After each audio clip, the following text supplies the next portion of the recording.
बहुत सारी चीजें जो हैं वो हमें बताई जाती हैं कि जी भारत हमारा दुश्मन है और चाइना हमारा दोस्त है।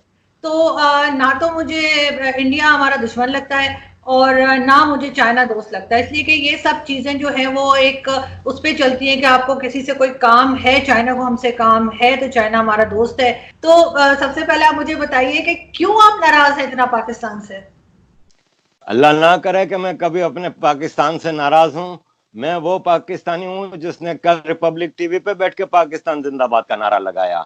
मैं हिंदुओं में बैठ के नारा लगाता हूं ना जब पाकिस्तान जिंदाबाद का, तो उनको अच्छा भी लगता है। उन्होंने मुझे कई मैसेजेस आए कल कि आरिफ साहब पहली बार हिंदुस्तान टीवी पे हमें पाकिस्तान जिंदाबाद सुन के बुरा नहीं लगा, क्योंकि आप जैसे पाकिस्तानियों की हम इज्जत करते हैं।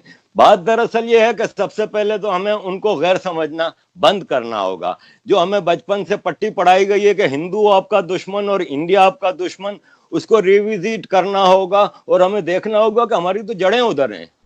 हम तो पैदा ही उधर से हुए हैं। हम जो खाना खाते हैं, बिरयानी, हलीम, निहारी, वो सब इंडियन फूड है, पाकिस्तानी नहीं है। हम जो कपड़े पहनते हैं, शलवार कमीज, कुर्ता पजामा, जो भी, वो भी इंडियन ड्रेसेस हैं। हम जो उर्दू जबान बात कर रहे हैं, जो सिंधी जबान, पंजाबी जबान, वो सब इंडियन जबान है। हमें क्यों बचपन से उनसे नफरत सिखाई जा रही है?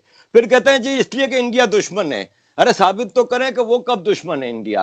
48 में किसने इन्वेजन किया था कश्मीर में? पाकिस्तान ने किया था कि इंडिया ने किया था? ट्राइबल इन्वेजन हुआ था फ्रॉम पाकिस्तान। 65 ऑपरेशन जिब्राल्टर किसने शुरू किया था, जिसकी बुनियाद पर जंग हुई थी? 71 में हमने अपने मुल्क के लोगों को जेनोसाइड किया, तो उन्होंने फिर बंगालियों ने अपने ओरिजिन की तरफ गए और उन्होंने कहा भारत माता हमारी मदद करो, तुम हमारी मदरलैंड हो। तो इंसानियत बचाने के लिए इंडिया ने उधर फिर कूदे थे। तो दुश्मन हम बना रहे हैं, वो नहीं बना रहे। हमारी आम जनता को, हमारे आम आवाम को, मुझ जैसे आदमी को बचपन से किताबों में क्या पढ़ाया गया है? हमें पढ़ाया यह गया है कि अहमद शाह अब्दाली, नादिर शाह दुर्रानी, महमूद गजनवी हमारे हीरो हैं। जब वो हमलावर होते थे तो सिंध पंजाब को पहले रौंदते थे, यहां से सारी औरतों को, बच्चों को गुलाम बना के ले जाते थे। वो हमारे हीरो हैं। और हमारे हीरो कौन नहीं है? राजा दाहिर, जिन्होंने आले बैत को पनाह दी थी। क्या आले बैत खाली शिया लोगों के लिए काबिल इज्जत है? क्या हमारे दिल में उनकी मोहब्बत नहीं है?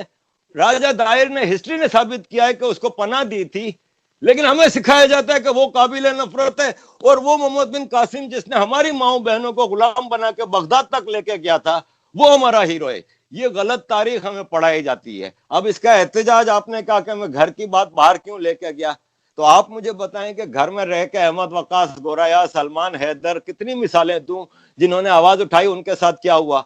आप अहमद वकास गोराया को एक फोन करके पूछें कि उनके साथ सुलूक क्या किया जाता था, मैं बयान नहीं कर सकता आपको वर्ड्स में।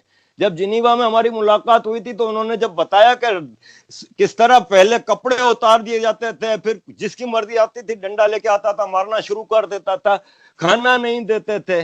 और मैडम, मैं एमक्यूएम की तरफ से हूं, मुझे पता है 90 दिन के लिए एमक्यूएम के तमाम कारकुनों को लेके गया था। और ये सब चीजें फिर जो टॉर्चर और सेक्सुअल टॉर्चर होते हैं वो वीडियोग्राफी होती है। उसकी बुनियाद पे फिर वो हमेशा के लिए गुलाम बन जाता है या फिर मुल्क छोड़ के भाग जाता है। तो अब हम जैसे लोग, जिनको जिंदगी में अल्लाह का शुक्र है कोई तकलीफ नहीं है, हमारे बच्चे तकरीबन बड़े हो गए हैं, बेटी यूनिवर्सिटी में यहाँ पढ़ रही है, बेटा कॉलेज में पढ़ रहा है, हम एक हजरत उमर के माशरे में रह रहे हैं जहां पे state takes responsibility of its children and its subjects. तो हम तो एक हजरत उमर के माशरे में बहुत खुश रह रहे हैं, लेकिन दिल में अब एक तड़प उठती है जब जॉब से आते हैं, कोई दोस्त नहीं, कोई कुछ नहीं, क्योंकि पाकिस्तानी दोस्त नहीं बनाते हमें। इंडियनों से अभी तक मेरा कोई ऐसा पर्सनल दोस्तियां नहीं है, खाली सोशल मीडिया की हद तक है। घर आते हैं तो फिर जब सोशल मीडिया पे मुल्क के हालात देखते हैं तो फिर दिल में तड़प उठती है कि यार आवाज तो उठाएं और कुछ नहीं तो। और फिर ग्लोबल विलेज है, फिर दुनिया पाकिस्तान पे प्रेशर डालती है। जब ट्रेड एग्रीमेंट्स होते हैं, दूसरे होते हैं कि भाई ह्यूमन राइट्स तो आप रिस्टोर करें, जरा आम आदमी के सिविल लिबर्टीज को तो थोड़ा रिस्टोर करें, तो आपके साथ हम ये डील करेंगे, ये एड देंगे, ये लोन देंगे। तो ये जरूरी होता है आपके अपने माशरे में तब्दीली लाने के लिए आवाज उठाना, जो पाकिस्तान में बदकिस्मती से नहीं उठाने दी जा रही। और देखें, मैं तो इतना ज्यादा सोशल मीडिया पे इंडियन ऑडियंस के साथ इंटरेक्शन में रहता हूँ, व्हाट्सएप पे, दूसरी जगहों पे। आप बिलीव मी, मैं हर जगह फखर से कहता हूं कि मैं मुसलमान हूं, इसलिए कि मैं हूं भाई। मुझे किसी का खौफ थोड़ी है जो मैं डर के कह रहा हूं कि किसी कोई वो है। मैं अपने रिलीजन, मेरे माँ बाप ने जो मुझे सिखाया है मैं उस पर कायम हूं, लेकिन हाँ मेरा इस्लाम बड़ा मुख्तलिफ है। मेरा इस्लाम बहुत ही मुख्तलिफ है जो यहाँ पाकिस्तान में मौलवी जो इस्लाम सिखाते हैं। क्योंकि सबसे पहली बात तो ये है कि आपके यहाँ तो इस्लाम ही 15 किस्म का इस्लाम सिक्का राइजुल वक्त है। 1% पॉपुलेशन अहले हदीस की है, लेकिन उनके हाफिज सईद आपकी फॉरेन पॉलिसी चला रहे हैं।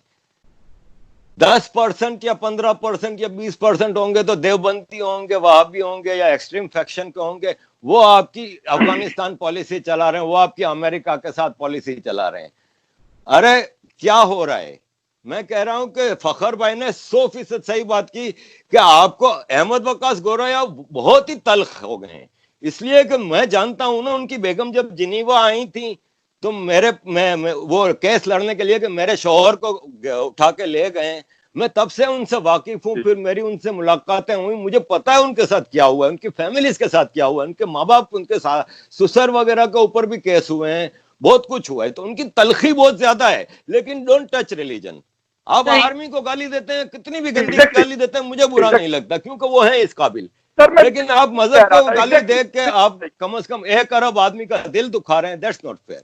तो मैं कभी भी अपने मजहब को या किसी के मजहब को भी टच नहीं करता। आज सुबह मुझे व्हाट्सएप पे एक बहुत अच्छे हिंदू प्रोफेसर का आया कि सर यू आर काफिर, no doubt, because I think that you have become a काफिर।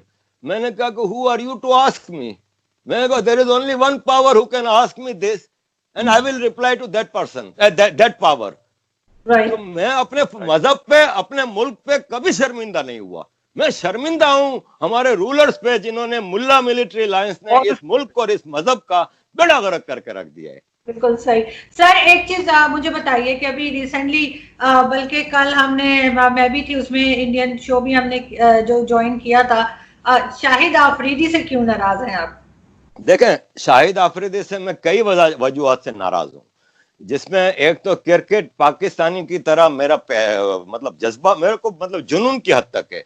मैं रोज रात को, बच्चे जब सो जाते हैं और टीवी मेरे हाथ में आता है 1 बजे, तो मैं रिकॉर्डेड पुराने मैचेस भी निकाल कर देखता हूं, इतना मुझे वो है। तो एज ए क्रिकेटर मुझे इससे इख्तिलाफ है कि इसने कराची में पला बड़ा, कराची का नमक खा के हमेशा कराची के साथ गद्दारी की, कराची के क्रिकेटर्स की मदद नहीं करता था जब कैप्टन बना, तो भी और भी कई वजूहत हैं। आ जाते हैं पॉलिटिकल उसकी तरफ।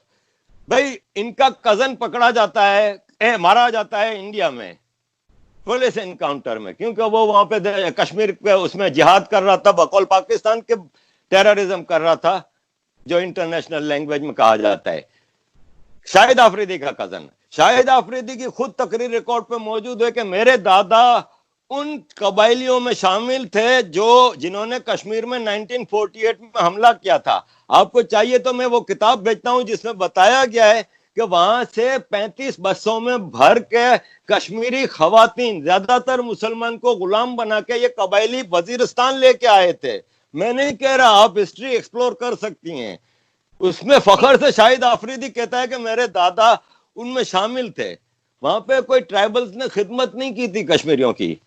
जो पाकिस्तान के हिस्से में कश्मीर आया है, जो गिलगित बल्तिस्तान में, वहां दरिंदगी की मिसाल आप किसी कश्मीरी से पूछ लें कि पाकिस्तानी इन्वेडर्स ने क्या किया था।